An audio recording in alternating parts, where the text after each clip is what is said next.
Nous sommes mercredi 1er novembre 2023, auditeurs et auditrices de la radio Watt FM sur la fréquence 100.7, téléspectateurs et téléspectatrices de True TV au numéro 254 du bouquet Canal+, et sur la fréquence TNT du multiplex. Mesdames et messieurs, bonjour et bienvenue à la troisième convocation du tribunal de l'actualité. Vous le savez, c'est une tradition et comme à chaque audience, je suis accompagné par les juges au siège. L'un des juges, Géoffroy Vara, bonjour. Bonjour Président Kaboré, bonjour Juge Bouma, bonjour auditeurs et téléspectateurs. Oui, Juge Vara, bonjour. Président Kaboré, bonjour Madame, Messieurs, bonjour. Pour cette troisième convocation, le tribunal de l'actualité auditionne M. Abdulkader Yada. Il est le promoteur et administrateur général de Kotradi Sessa.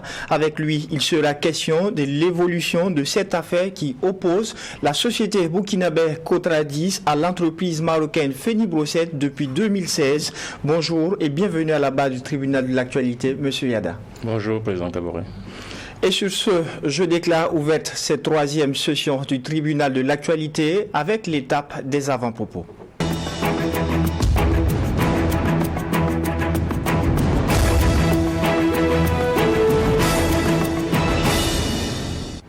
Juge Géoffroy Vara, qu'est-ce qui retient votre attention pour l'audience de ce matin? Oui, merci Président. Je pense que Bernard Bougma l'avait pris déjà en avant-propos hier. L'anniversaire de l'armée aujourd'hui, 63e. Et c'est dans un contexte que l'on sait où le Burkina fait face à des turpitudes qui sont d'abord sécuritaires, avec des terroristes qui ne démordent pas et qui varient le mode opératoire, et une armée qui a obligation donc de pouvoir tenir, et même mieux, de pouvoir inverser cette tendance-là et puis reconquérir l'intégrité du territoire national.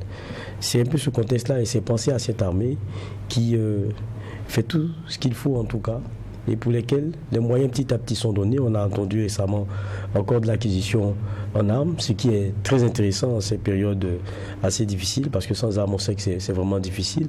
Une armée aussi, est difficile de ne pas penser aux VDP, qui sont à leur côté et qui sont, moi je dis, des frères d'armes, qui aussi risquent la même chose qu'un militaire, c'est-à-dire sa vie au front.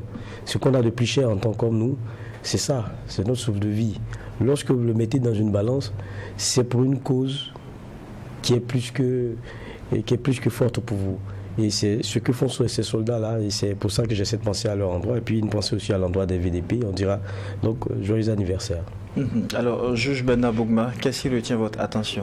Alors, ce qui retient notre attention, c'est hier, c'était le jour férié pour l'insurrection populaire, une célébration sans les insurgés de premier plan. D'un point de vue, quoi qu'il en soit, il y a des têtes de l'insurrection populaire qu'on aurait pu voir lors de cette cérémonie de commémoration. Quoi qu'il en soit, l'insurrection a eu des hauts et des bas, là où il faut le reconnaître. Mais pour construire un pays, on n'a pas besoin de ranger certains éléments dans la poubelle de l'histoire. Ça doit servir de ferment et de terreau. Aujourd'hui, vous voyez, des citoyens se sont érigés en défenseurs de cette transition. Et on su qu'effectivement, la force se retrouve beaucoup plus quand les citoyens se mobilisent entre eux. Mais d'où est venu ce déclic? C'est l'insurrection populaire. Tout le monde avait dit que le président Blaise Compaoré ne peut pas capituler. Lui-même, Ayam Sokoro avait dit que la rue n'a jamais fait changer une loi. Il ne croyait pas que c'était possible. Ou du moins, il faisait semblant, parce que c'est sûr que quand même, il se rappelle du soulèvement populaire de 1966, le 3 janvier. Mais quoi qu'il en soit, même au matin de l'insurrection populaire du 30, certains qui sont très initiés dans les mouvements de masse et tout, dans les organisations de masse, ont dit que des conditions objectives et subjectives n'étaient pas réunies pour que Blaise Compaoré puisse lâcher le pouvoir par l'effet de la rue. Toutes ces personnes ont déchanté. Mais quoi qu'il en soit, de mon point de vue, on ne pouvait pas faire cette commémoration sans ça. Donc certains acteurs du premier plan n'ont même pas été invités, quitte à ce que ces derniers déclinent cette invitation-là. J'ai aussi l'impression que la commémoration n'avait pas été suffisamment mûrie dans sa phase de préparation. J'ai l'impression que c'est beaucoup plus le meeting programmé du collectif syndicat, donc de la CGTB, avec les autres organisations alliées qui ont enclenché cette organisation. Je le dis que parce que vous prenez la charte du MPSR sous Damiba, la charte du MPSR sous le capitaine Traoré, la référence à l'insurrection populaire, on ne va pas. Et donc, cette date historique, on ne voit pas cette référence-là, alors qu'elle est une date récente qui est très importante. La preuve, elle est fériée. Mais de mon point de vue, on aurait pu également inviter certains acteurs qui ont porté cette transition, cette insurrection. Et surtout, ceux qui ont dirigé la transition à l'époque. L'un des symboles, c'est le président Michel Kafando, avec sa sagesse, qui a pu ramer de façon difficile, mais qui est arrivé à bon port et a réussi à organiser les élections en une année. Et je pense que également c'était une occasion pour le jeune président de rendre hommage à un de ses devanciers, qui plus est, comment on appelle ça, un doyen d'âge et tout dans un... Voilà, et bon. Je ne sais pas ce qui s'est passé, mais certains à qui nous avons demandé est-ce que vous avez été invité, on dit non, on n'a même pas été invité pour venir à cette cérémonie.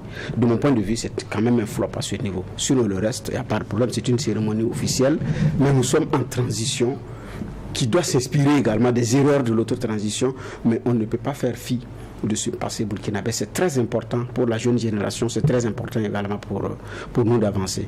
Et donc, je voudrais terminer en souhaitant beaucoup de courage aux blessés de l'insurrection, à ces victimes qui portent dans leur corps les séquelles de cette insurrection populaire, qui ont permis à certains d'évoluer et qui ont permis aussi à la nation burkinabé d'engranger en expérience et en tout. Je termine également en souhaitant un joyeux anniversaire encore une fois à l'armée burkinabé qui fête aussi en même temps 50 ans de vie au pouvoir au Burkina Faso. C'est une affaire qui a suscité l'indignation et la colère de plusieurs citoyens au Burkina et également dans plusieurs pays à travers le monde. Il s'agit bien de cette affaire qui oppose la société burkinabé Cotradis à l'entreprise marocaine Fenibrosset. Après 6 années de procédure devant les tribunaux ivoiriens et marocains, procédure d'ailleurs remportée par l'entreprise burkinabé Cotradis, eh bien la décision de justice, son application se fait toujours attendre. À l'audience du tribunal de l'actualité en ce jour, nous allons essayer de comprendre les évolutions de cette affaire avec l'administrateur général ici présent. Monsieur les juges, le convoqué est à vous pour des questions de généralité. C'est vrai qu'on va faire on va revisiter les 6 derniers mois, ce qui s'est passé en termes d'évolution dans le dossier. Mais je pense que c'est bien aussi peut-être en quelques phrases de rappeler aussi c'est qu'est le dossier Cotradis, parce que c'est pas tout le monde qui le maîtrise. On l'a revu ici, je pense il y a en gros 6 mois. Il y a en gros 6 mois. Mais peut-être que beaucoup ne s'en rappellent pas. C'est bon au moins de faire ce rappel et puis après on reviendra dans le détail sur la suite justement. Si on peut l'avoir avec M. Yada. Ok, merci Président Kaboré, merci juge Vara, merci juge Bougma et bonjour à vos auditeurs et téléspectateurs et merci de me recevoir. Donc avant tout propos, je tenais aussi à souhaiter un joyeux anniversaire à la vaillante armée du Burkina. Je formule des vœux que novembre 2024, à défaut d'avoir éradiqué le terrorisme, qu'on ait fait véritablement reculer ce fléau-là pour que le Burkina retrouve sa brillance d'antan. Je voudrais aussi m'incliner sur tous ceux qui ont laissé leur vie dans ce combat-là pour que nous ayons un meilleur vivre ensemble. Et donc, je souhaite que leur sacrifice ne soit pas vain. Bon, pour ce qui est du dossier Cotradis, en réalité, je souhaiterais plus modéliser ça, parce que ça a été longuement discuté, ça a été longuement expliqué, et ça a été aussi, ça fait l'objet de reportages qui a été largement diffusé. Donc, Cotradis, c'est l'histoire de 2 villages, un village A et un village B. Le village A accueille un ressortissant du village B qui se comporte bien jusqu'à ce qu'il viole une fille qui s'appelle Cotradis au niveau du village A. Bon, ayant été surpris, ce ressortissant du village B dans sa course a poignardé un citoyen du village A et puis mutilé 2 autres en coupant un bras et en coupant un pied. Donc, Kotradis, qui est la femme violée, la fille violée, porte plainte et à gain de cause au niveau des juridictions, qui demande à ce que le ressortissant du village B puisse soigner Kotradis et puis l'indemniser pour le mal qui a été fait. Les ayants droit de celui qui a été tué et puis des mutilés ont aussi saisi un juge pour porter plainte pour ces cas pénaux. Il se trouve que le ressortissant du village B est allé se réfugier auprès de son chef. Et son chef dit, bon, écoutez, ce qu'on va faire, on va envoyer beaucoup de sacs de mil au niveau du village A. Et on est sûr que ces gens-là ne vont pas, ils vont taire l'histoire. Donc on double les quantités de mil qu'on envoie au niveau du village A. Et le village A, son chef ne se plaint pas. Donc ce qui se passe, c'est que la fille violée, qui est Kotradis, souffre, son mal s'empire, et il n'y a pas de solution, elle n'est pas indemnisée. À un moment donné, il y a les associations qui militent contre les violences faites aux filles, aux femmes, rentrent dans la danse en disant on n'est pas d'accord. Il faut que le ressortissant vienne répondre, que la fille soit soignée et tout ça. Et il est protégé par son chef. Donc, à un moment donné, le juge qui a été saisi pour le décédé et puis le mutilé convoque le ressortissant du village B qui refuse de venir sous la protection de la chef. Kotradis, la fille violée, se sent très mal, il faut l'évacuer. Donc, les parents n'ont pas l'argent, ils vont voir une microfinance qui donne des conditions en disant, bon, gagez 50 bœufs et avancez 15%.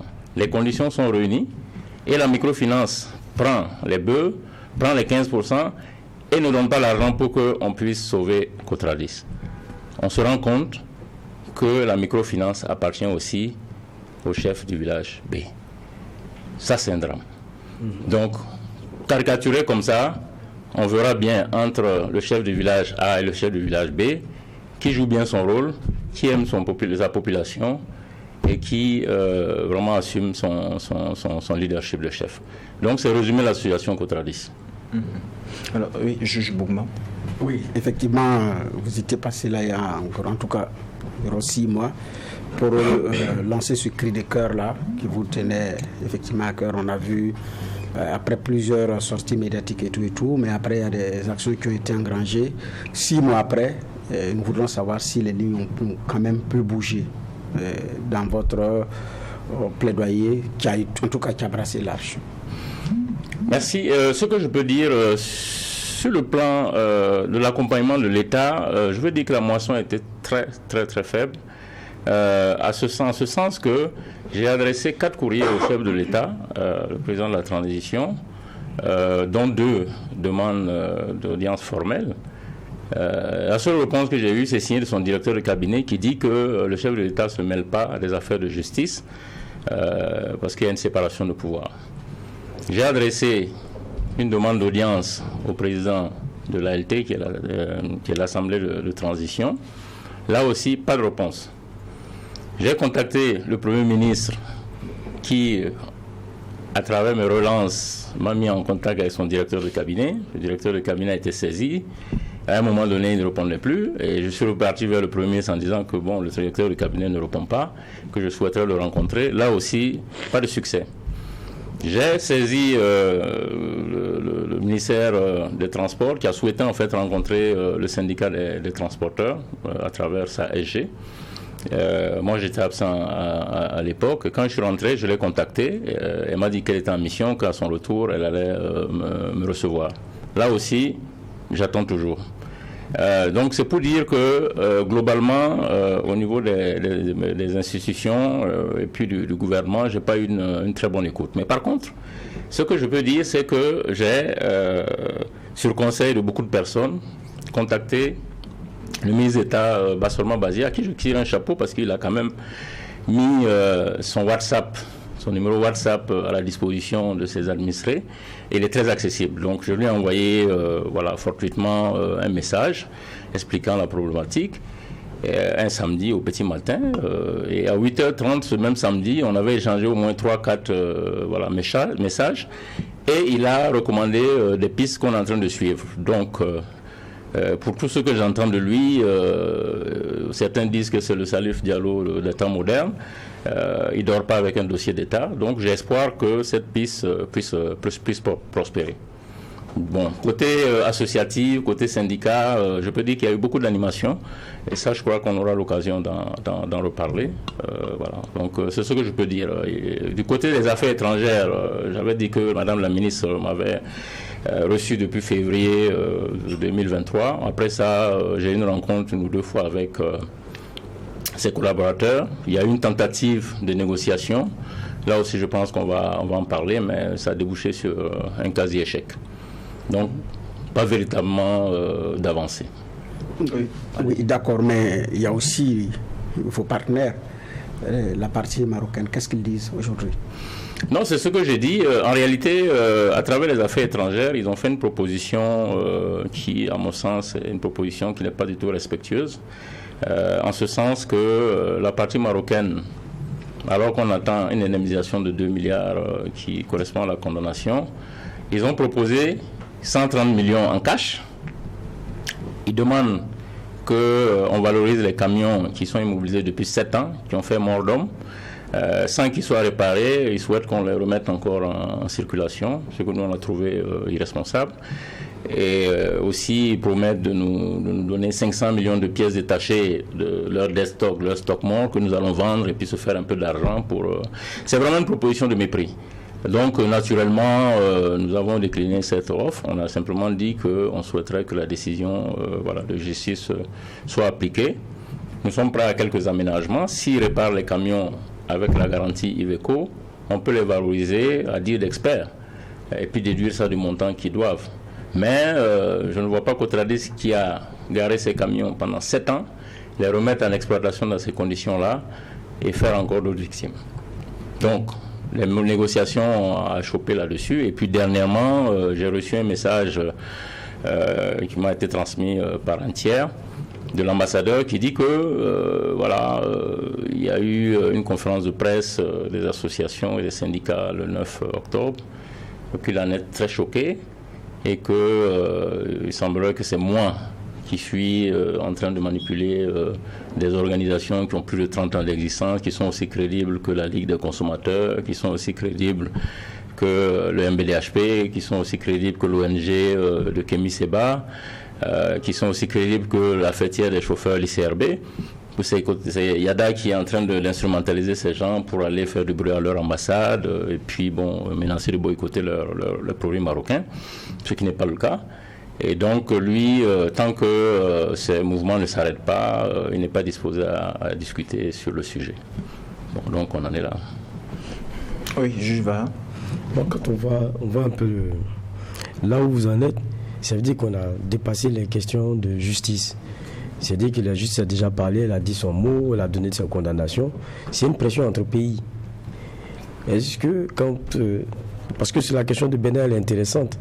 Vous adressez tous les courriers, je pense qu'il y a vous qui vous plaignez avec Cotradis, mais il y a ceux qui sont morts à les amputés, c'est des chauffeurs. Ils ont des associations, ils ont des syndicats qui sont en train de tempêter, quand je dis tempêter même c'est péjoratif, qui sont en train de rappeler ce que sont leurs droits. Maintenant, depuis, parce que nous avons pu nous couvrir beaucoup de ces manifestations, quelquefois même les tentatives de rencontrer l'ambassadeur. Sur ce chapitre-là, qu'est-ce qui s'est passé? On a l'impression qu'à chaque fois que vous deviez remettre même, pas vous, même les syndicats, je me rappelle, il y avait la chefferie qui était venue une fois, jamais l'ambassade n'a ouvert ses portes. Oui, ça, c'est regrettable parce que le dernier sitting qui a été organisé par, il y a eu 3 sittings au total, le dernier qui a été organisé par les associations et puis les syndicats, a toujours été pacifique, bien encadré. Et à la fin, il y a un message qui est remis comme de tradition. Mais au niveau du 3e sitting, plutôt, on s'est retrouvé avec les associations qui étaient juste en face des CRS. Il n'y avait personne à l'ambassade pour récupérer ce courrier-là. Et ça a failli même dégénérer parce que les associations et les syndicats ont trouvé cette démarche irrespectueuse de la partie marocaine. Et s'il n'y avait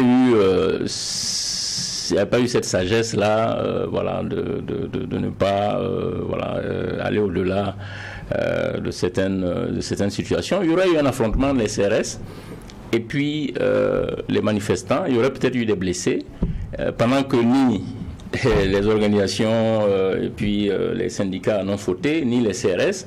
On allait avoir des blessés et ce n'est qu'au Burkina qu'on peut voir ça. La partie qui a fauté dormait tranquillement chez elle et puis on mettait des Burkinabés face à face. Moi je pense que dans les pays qui se respectent, l'autorité aurait été saisie, la ministre des Affaires étrangères aurait interpellé l'ambassadeur, lui aurait fait injonction de prendre ce courrier parce que c'est un jour ouvrable et c'est de tradition et c'est une manifestation qui est légale, qui est autorisée. Mais ce n'est pas ce qu'on a vu. Donc tout ça ne fait que conforter la partie marocaine dans son mépris. Justement, là-dessus, on est c'est un jeu de pression, il faut qu'on se dise la vérité. Là où on est, c'est un genre de, je ne vais pas dire bras de force en tant que tel, mais c'est un vrai jeu de pression. Maintenant, c'est vrai qu'il y a l'appellation de pays amis, mais quelquefois même à son ami, il faut lui rappeler certaines vérités. Je me dis qu'avec la sortie des transporteurs, avec celle des coutumiers qu'on avait à un moment donné, et même Kotradis qui n'arrête pas aussi de rappeler que la justice lui a donné raison et qu'il y a une société qui doit payer un certain nombre d'éléments. Il y a une pression qui est faite. Est-ce que vous avez senti à un moment donné la partie marocaine fléchir et se dire il faut qu'on réagisse? Ou bien ils ont toujours été sereins? Non, ce que je peux dire, c'est que quand il y a eu la conférence de presse du 9 octobre, avec les menaces de débrayage des chauffeurs, avec aussi la menace de faire un sitting illimité, c'est la date du 9 novembre, rien n'est fait. Quand il y a eu cette menace de la Ligue des consommateurs du RENCOF de demander au boycott des produits marocains, quand l'ONG Kémy Séba a promis que Kémy Séba sera là au prochain meeting, et sitting plutôt, excusez, parce que le meeting c'est à l'ordre du jour, c'est dans l'air du temps. Donc plutôt Kémy Séba qui sera présent physiquement au prochain sitting. Il a dit aussi que si rien n'est fait, l'ONG va utiliser tout son réseau à travers l'Afrique et même au-delà pour dénoncer les abus du Maroc en Afrique subsaharienne. Au vu de cela, l'ambassadeur a appelé les affaires étrangères pour demander à me rencontrer. Okay. Donc, les affaires étrangères m'ont contacté, s'ils pouvaient donner mon contact à l'ambassadeur, ce qui a été fait. Et puis, il est passé par une tierce personne pour me contacter. Et là, on sentait qu'il y avait une pression, il y a une volonté réellement d'avancer. Et puis, abracadabra, le lendemain 10 octobre, l'ambassadeur est reçu par le Premier ministre du Burkina. Et puis, à la sortie de l'audience, point de Kotradis dans les échanges. On dit que la coopération est bonne, que tout se passe bien, qu'on a même passé de 70 bourses à 250 bourses. C'est ce que je vous disais, les sacs de riz qu'on a multipliés, les sacs de mil qu'on a multipliés. Et donc, finalement, la pression semble être tombée. Et puis, bon, je n'ai plus été reçu par l'ambassadeur. Donc, est-ce qu'il a reçu des gages du Premier ministre? Je ne saurais le dire. Est-ce qu'il a révisé sa position parce qu'il a eu d'autres informations? Je ne saurais le dire. Mais ce que je constate simplement, c'est qu'il y a un problème. Parce que si nous ne nous respectons pas, les autres ne vont pas nous respecter. La veille, la RTB était au niveau de la conférence de presse. Elle n'a même pas daigné traiter l'information. Le lendemain, l'ambassadeur est reçu en grande pompe, l'information est traitée. Bon, comment ne pas traiter une information où il y a 300 salariés qui sont à la porte, où il y a des familles endeuillées qui réclament justice, et on va dire que la coopération est bonne et que voilà, tout se passe bien avec le Maroc le lendemain. Je crois que vraiment il faut que les autorités là prennent ce problème là au sérieux parce que ce n'est pas acceptable ce genre de mépris. D'accord. On a le Maroc qui indéniablement semble s'être positionné derrière son entreprise Feni Brosset. Ici au Burkina, Cotradis, comment est-ce que vous estimez l'engagement de nos autorités derrière vous dans cette affaire-là finalement? Vous avez parlé de l'engagement de la ministre des Affaires étrangères qui a même effectué le déplacement au Maroc avec votre dossier en main. Ça n'a pas abouti. Vous avez parlé de vos échanges avec le ministre d'État Bassolma Bazié. Finalement, quel est le point que vous faites de l'engagement de nos autorités derrière vous dans cette affaire? Moi, je trouve que c'est très dommage parce que le cas Cotradis, bon, il n'est pas le seul. Il y a beaucoup de personnes qui ont été lésées dans leurs droits. Mais l'avantage du problème Cotradis, c'est qu'il a été révélé. Il est public, il est connu. Et moi, je pense que le cas Cotradis aurait pu interpeller, parce que c'est un cas transversal, aurait pu interpeller pas mal d'autorités à cette cause-là. Parce que les pays qui veulent se développer, les pays qui veulent émerger et rester émergents, traitent les dossiers quand il y a même un presque incident. Chez nous, qu'est-ce qu'on fait? On laisse l'incident se passer, on laisse l'incident se transformer en drame et on ne tire pas de leçons. Sinon, le cas Cotradis, il y a 300 emplois gâchés. Le ministre de l'Emploi n'a jamais manifesté une volonté de nous recevoir. Il y a un dossier pendant la plainte des mutilés et puis des ayants droit du décédé, qui est pendant depuis 2018 devant les tribunaux burkinabés, pendant que Cotradis a eu 3 décisions positives en Côte d'Ivoire au civil. 5 ans après que la plainte au Burkina a été déposée, ça n'a pas bougé. Comment comprendre ça? Moi, je pense qu'il y a des pays qui ont compris que la justice est très importante dans un pays et que ça assainit le climat des affaires, ça permet aux entreprises de s'épanouir, ça permet aussi d'attirer les capitaux.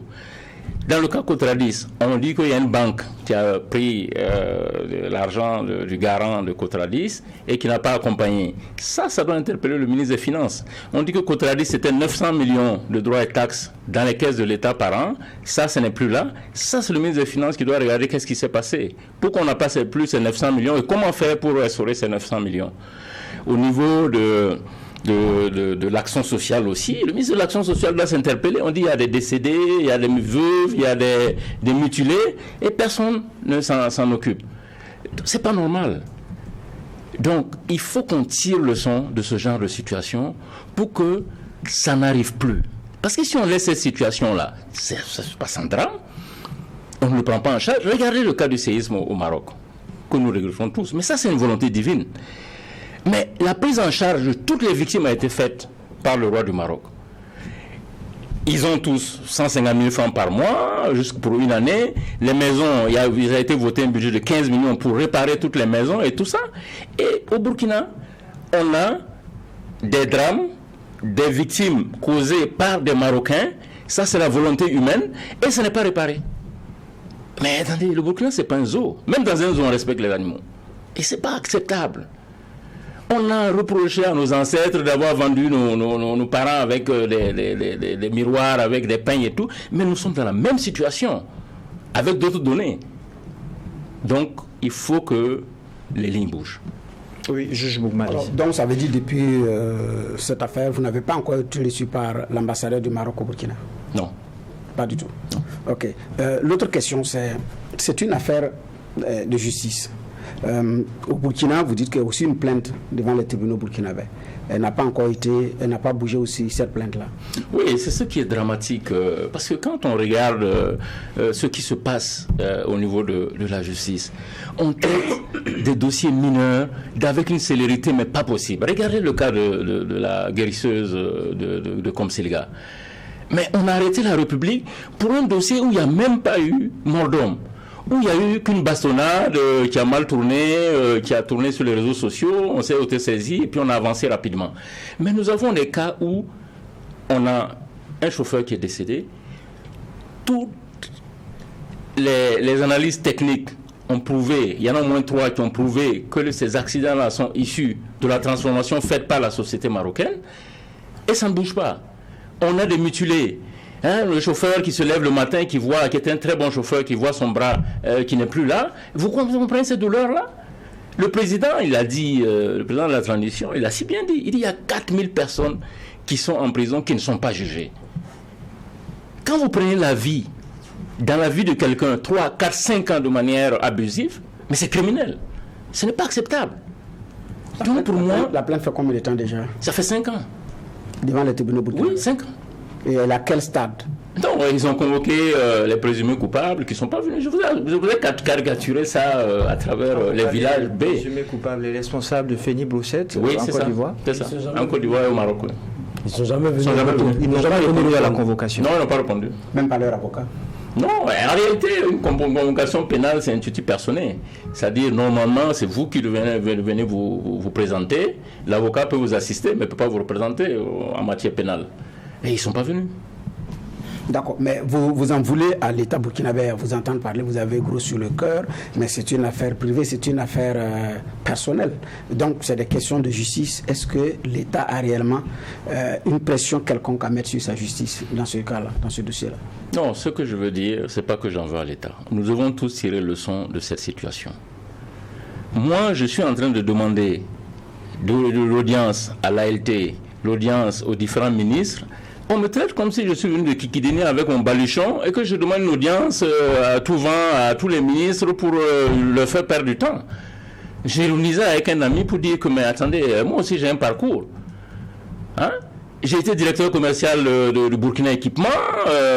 L'actuel DG actuellement a été mon stagiaire que j'ai recruté quand il venait de finir les études. J'ai quitté cette position. J'étais directeur régional de la DAX Oryx. J'ai initié la filiale du Niger. J'ai initié la filiale du Mali. J'ai initié le blending, le lubrifiant de Lomé. J'ai créé 300 emplois.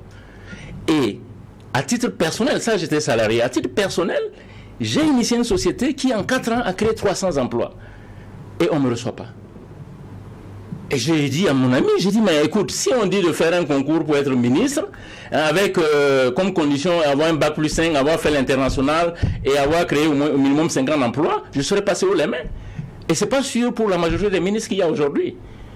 Donc il faut que ceux qui font des sacrifices, ceux qui prennent des risques pour créer des emplois, soient respectés.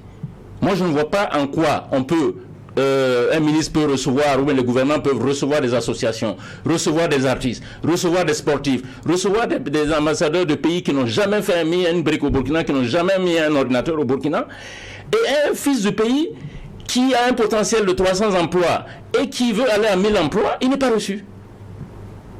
Mais le président de la LD doit me recevoir en disant, bon écoutez, votre cas là, il est emblématique, nous on va regarder les failles dans la loi qui ont permis que ça se réalise, et nous allons corriger ça. Mais pourquoi il ne me reçoit pas? Ils sont libres de recevoir qui ils veulent. Ils sont libres de recevoir, mais je suis un citoyen de ce pays, et leur rôle régalien, c'est de protéger les individus, de protéger les biens de ces individus et les intérêts de ces individus. Et c'est leur rôle. Et ça, c'est même pas négociable. Est-ce que ce n'est pas cette crainte liée à la séparation de pouvoir, justement? Et qu'est-ce que vous avez fait? Est-ce que vous avez demandé à rencontrer le ministre de la Justice, qui est la personne habilitée, peut-être? Moi, je vous dis que, si vous avez dit, j'ai caricaturé, j'ai modélisé le problème. Village A, village B. Si vous me dites que, avec ce que j'ai modélisé, c'est le ministre de la Justice, ou bien je sais pas, dans le milieu traditionnel, le chef de la justice qui doit traiter ça, ça a déjà été traité. Maintenant, c'est un problème entre deux chefs de village. Vous êtes venu faire des dégâts chez moi, vous avez été condamné, et vous n'êtes pas en train de réparer ça. Ce n'est pas acceptable. Donc, qu'on me ramène au niveau de la justice a été tranchée dans ce dossier-là. Oui, pour le cas Kotradis. Justement, la justice l'a tranché. Tout à l'heure, vous disiez qu'il y a des propositions qui vous avaient été faites, que vous avez jugées indécentes. Parce que, en fait, en définitive, ce qui avait été réclamé à l'entreprise, c'était combien? Oui, je dis, le dossier, c'était 8 milliards, mais on a reçu une condamnation pour 2 milliards. Pour 2 milliards. Et vous dites qu'ils vont donner combien? 130 millions. 130 millions. Et dans ces 130 millions, je dois m'organiser pour retirer la plainte au pénal, qui n'est même pas de mon ressort. Et donc, dans ces 30 oublier les morts, en fait. Oublier les morts et les mutilés, c'est ça? Voilà, oublier, ou en tout cas, dans les 130 millions que Cotradis s'enlève de l'argent là-bas pour réparer les familles et puis les mutilés. Alors qu'il doit. C'est ça le problème. Il y a des décisions de justice, on ne revient plus sur la justice, c'est fini. C'est même une pression entre États. C'est à ça, je pense qu'on est. Maintenant, il y a tout cela. Il y a le président. Souvent aussi, quelquefois, on dit qu'il faut s'adresser à la tête plus qu'aux genoux. Hein. Est-ce que vous avez tenté? Non, parce que là, vous n'avez pas parlé. Non, d'entrée de jeu, j'ai dit, j'ai 4 courriers. Ok. Chez le président de la transition. Ah, okay. Il y a un courrier qui a été adressé pour lui expliquer la problématique. Il y a un courrier où il est ampliataire d'une lettre au ministre de la Justice. Il y a un courrier où il est ampliataire d'une lettre au ministre des Affaires étrangères. Et il y a un 4e courrier qui est une demande formelle d'audience. Okay. Et pour toute réponse, il y a une séparation des pouvoirs. Monsieur Yada, on ne pourra pas vous aider. Oui, la situation, il faut l'avouer, elle est regrettable compte tenu d'un certain nombre de choses. Alors, effectivement, sur le principe qu'un État doit protéger ses citoyens et défendre les intérêts des citoyens, ça au moins c'est clair. Ça, il ne faut pas également qu'on se voit la face, ça fait partie du rôle légalien de l'État. Et les ambassadeurs accrédités dans les différents pays veillent également sur les intérêts de leurs compatriotes. Et ça, c'est peu de le dire. Dans plusieurs dossiers, on a vu des ambassadeurs de pays étrangers au Burkina aller plaider pour X ou Y entreprise dans tel ou tel domaine. Prenons le Mali par exemple, la question des passeports, où c'était une entreprise canadienne qui s'en occupait, parce que c'est sur un contrat de 10 ans à l'expiration du contrat, l'ambassadeur du Canada au Mali est allé négocier pour que l'entreprise canadienne puisse encore avoir cette part de marché. Il a fallu l'intervention forcée entre griffes de Jean-Yves Le Drian pour que maintenant on accorde ça à une entreprise française. Ça au moins c'est clair. Le président Macron l'a dit, la France n'est pas là pour de la charité, aussi c'est pour des intérêts. Il a même dit, pour les entreprises françaises, si vous ne faites pas de bon boulot, on ne pourra pas vous protéger. Parce que aussi, la qualité aussi de la prestation de certaines entreprises marocaines est liée, françaises en Afrique, c'est lié aussi aux autorités des mêmes pays qui par moments se rendent complices de malversations, et donc ça peut jouer sur la qualité des ouvrages qui ont été également réalisés par des entreprises françaises. Et donc ils demandent aux pays africains d'être également réglo dans la façon de faire. Donc c'est clair que il y a un lien direct dans la crise, dans la crise russo-ukrainienne. Vous regardez dans plusieurs pays, effectivement, des injonctions ont été données à des entreprises de ces pays-là, des entreprises privées, de ne plus vendre aux entreprises russes. Même à Ouagadougou, ici, même au Burkina, il y a une entreprise française à qui, comme on appelle, injonction a été donnée de ne plus vendre du matériel d'équipement minier aux entreprises russes. Ils ne vendent plus. Elles ne vendent plus. Mais c'est une entreprise privée. Donc je comprends qu'effectivement, vous négociez à être reçu pour présenter ce que vous avez comme difficulté, parce que j'ai dit 300 emplois pour une entreprise au Burkina. Attention, c'est pas rien. Ils ne sont pas nombreux que ceux qui peuvent revendiquer ça quand même en tant qu'employeur. 300 emplois, c'est beaucoup d'argent en impôts et taxes pour le budget de l'État. Et là, effectivement, c'est pourquoi j'ai dit, je comprends, c'est pourquoi j'ai dit vous en voulez, mais vous dites que vous n'en voulez pas, mais en réalité c'est ça, je comprends l'amertume, parce que les autres le font pour leurs entreprises, ici nous on n'en fait pas, il y a de quoi effectivement ne pas être content. Et quand les citoyens entendent ça, c'est pas encourageant, il faut le dire, parce que je ne crois pas qu'une entreprise burkinabé puisse aller faire ça de l'autre côté du Maroc et s'en tirer à bon compte. Pour ceux qui ont tenté l'aventure marocaine, même savent que même pour les sorties des montants, c'est plafonné. Tout le monde le sait, c'est plafonné. Donc, il y a un État, de mon point de vue, qui doit aussi s'assumer, parce que c'est ça. Si on encourage des gens à aller dans le privé, on encourage des gens à faire, à créer de l'emploi, il faut aussi les protéger quand le moment arrive. Et ça, c'est un commentaire que je fais. Je pense que vous avez raison, naturellement, de vous battre pour être reçu par nos autorités, pour expliquer ce qui vous arrive. Et ça, c'est un commentaire que je fais, quoi. Je comprends effectivement votre... Bon, je ne l'ai pas qu'à dire amertume, mais ça y ressemble fort. Pas vous entendre parler.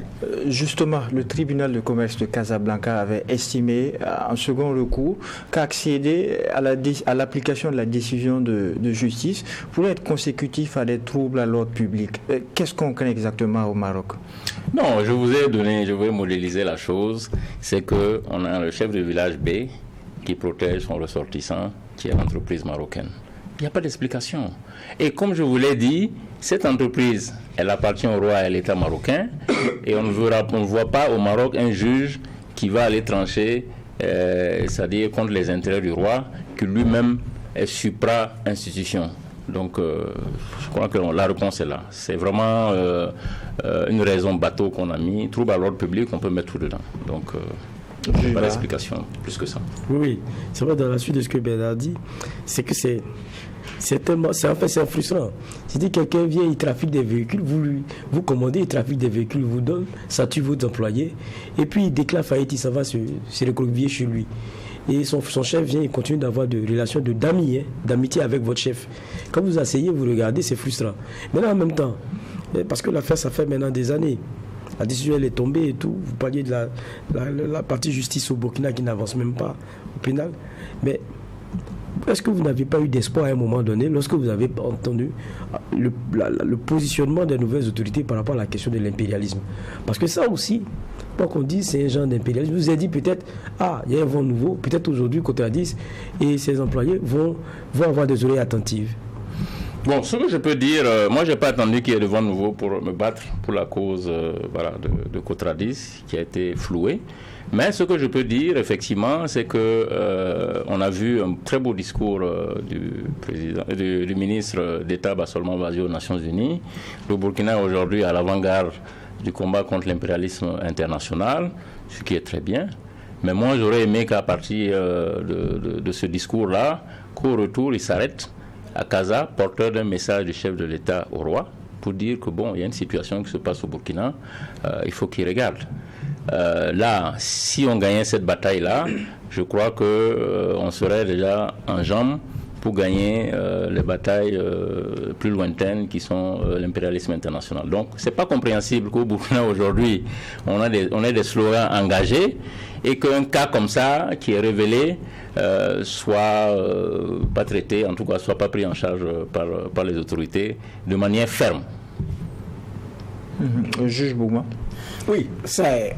En fait, quand on regarde, on ne sait pas qu'est-ce qu'il faut dire au regard des faits qui ont été exposés. Mais moi, ma question, c'est la suite de votre combat.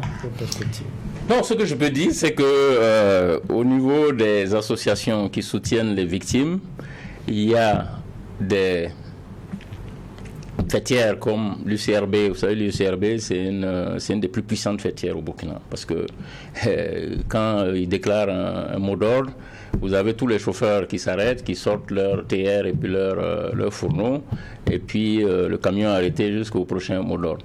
Donc, l'UCRB, la Ligue des consommateurs, l'ONG de Kémy Séba ont fait une conférence de presse. Ils ont donné un mois qui expire le 9 novembre, et personne n'a bougé.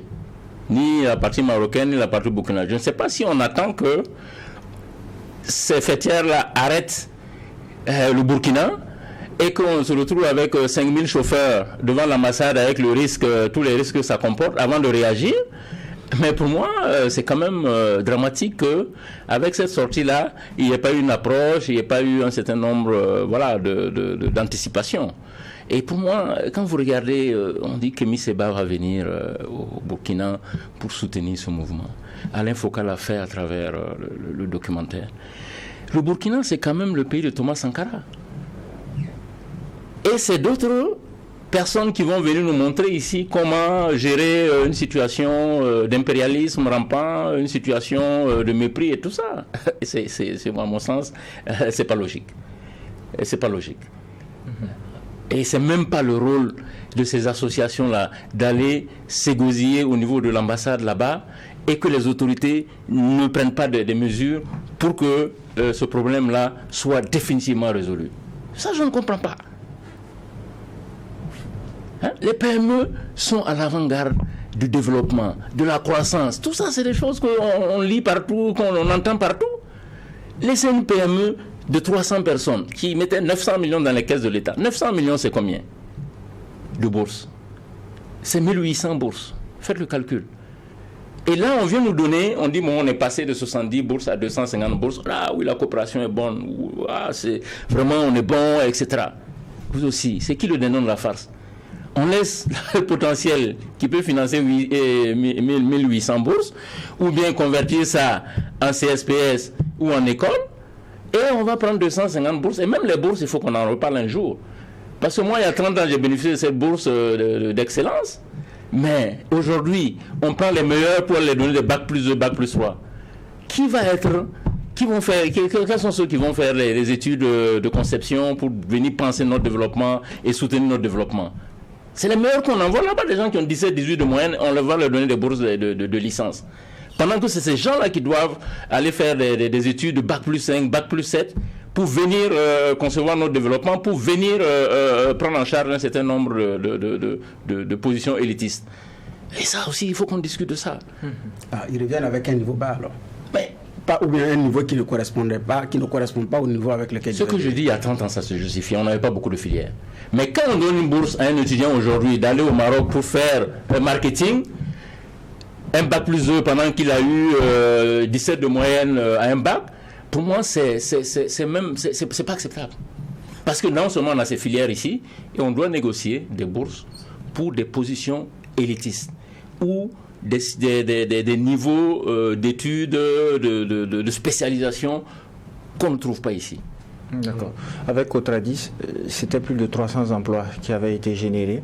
Aujourd'hui, en tant qu'administrateur général de Cotradis, quel est le moral de ces travailleurs-là? Non, il y en a très peu encore, parce qu'on a dû se laisser du maximum. Bon, il y a certains qui ont trouvé du boulot dans d'autres entreprises, mais moi, mon moral, il est au beau fixe. Hein. Et je ne me projette même pas sur les 300 emplois de Cotradis, je me projette sur 1000 emplois. Quand vous regardez les interviews que j'ai faites, je dis, moi, dans ma restauration, j'ai un projet de mall. Qu'on appelle véritablement mall, vous en verrez au Ghana, vous en verrez en Côte d'Ivoire. Ici, il n'y en a pas pour l'instant. Et j'avais un projet d'une usine de tomates au niveau de Niangolgo. Bon, Dieu merci, le chef de l'État a déposé la première pierre à Bobo. Donc j'ai reconverti ce projet-là. Il y a dans ma région, au niveau de Atapoa, à Kodjari, il y a du phosphate. Le Maroc aujourd'hui est le leader dans le phosphate. Donc je demande à la restauration qu'on regarde ensemble, qu'on mette une usine là-bas de transformation, un blending de phosphate d'engrais qui va alimenter le Burkina et puis les régions voisines qui sont le Bénin, le Niger et puis le Togo. Et ça va créer des emplois, ça va créer de la richesse. Donc mon moral, il n'est pas à stagner sur les 300 emplois. Et les 1000 emplois, je vous garantis que je vais les réaliser. D'accord. Il y a eu une victime, il y a un travailleur qui a été mutilé. Quelle est la relation que vous avez avec les familles? Bon, moi je ne veux pas dire sur le plateau que aujourd'hui, même pour la saisine de la justice, le paiement des avocats, la conciliation au niveau de la justice, ces familles sont indigentes. Moi j'ai dû payer ça pour eux. C'était pas une obligation, mais c'est pour moi moral. On ne peut pas laisser des gens dans la détresse comme ça. Donc celui qui a été mutilé est resté dans l'entreprise, celui du bras est resté dans l'entreprise, celui qui est mutilé de la hanche a trouvé un autre boulot. La famille de la personne qui est décédée, nous sommes en contact et chaque fois que le besoin, on envoie de temps en temps quelque chose à la famille. Mais dans ma position de difficulté, je ne peux pas faire plus que ça. Je ne suis pas une action sociale, mais je suis sensible. Parce que ils ont été des employés courageux, des employés dignes, des employés remarquables. Et puis, bon, je les ai confiés des camions qui les a mis dans un drame.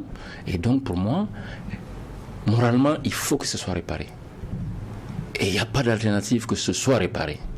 Parce que, comme j'ai dit, le Burkina, ce n'est pas un zoo, ce n'est pas un dépotoir. Et même quand je dis le ministère des Transports ne m'a même pas reçu. Vous avez 150 véhicules qui ont quitté le circuit économique. Personne ne s'en émeut.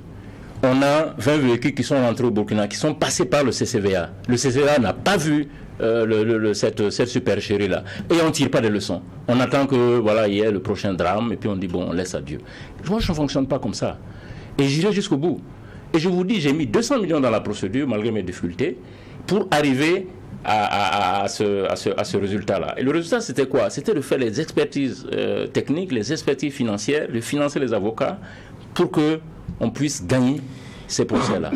Et je vous dis que gagner un procès par une PME face à une multinationale marocaine en Côte d'Ivoire, là-bas, où le Maroc est premier investisseur, je vous garantis qu'il a failli batailler dur. Dernière réaction, juge Vara. Oui, moi, c'est ce que M. Yada a dit à la fin qui me fait froid dans le dos. Je l'avais dit la dernière fois lorsqu'on l'avait reçu, c'est-à-dire que les véhicules ont été trafiqués. Ce qu'ils devaient tracter, ils ne peuvent même pas parce que ça a été trafiqué. Et donc, c'est pour ça qu'il y a les accidents. C'est passé par notre CCVA qui n'ont même pas vu la chose. Il a fallu qu'il y ait mort d'hommes, il y ait des mutilés, des véhicules à se renverser tombent sur des gens, pour qu'on se rende compte qu'à l'expertise, les véhicules qui ont été... Et celui qui livre reconnaît qu'il a trafiqué et puis vous a donné.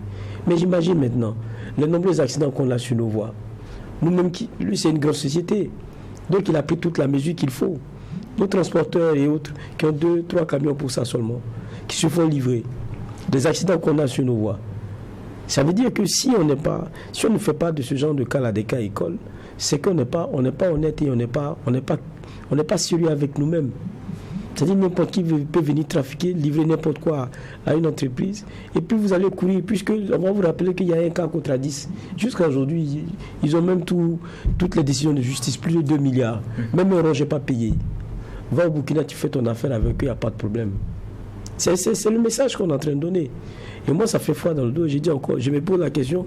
C'est-à-dire que quand vous regardez dans votre rétroviseur un gros camion en train de venir, ne vous dites pas que c'est bon.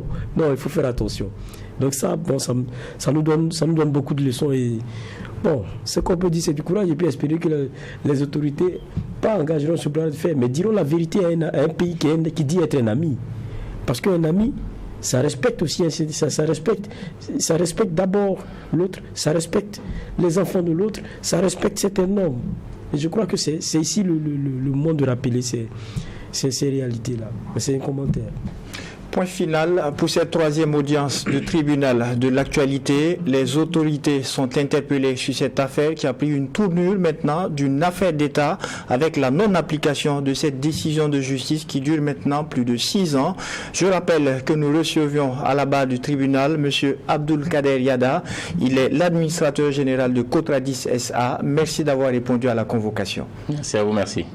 Merci, juge Bougma, pour les angles de regard et d'analyse. Merci, juge Geoffroy Vara, pour les clés de lecture. Meilleure santé pour la voix.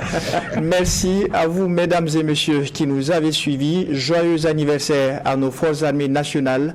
Ici, au tribunal de l'actualité, la rigueur d'une justice équitable s'applique sur tous les sujets enrôlés. Au revoir et à demain pour une autre convocation.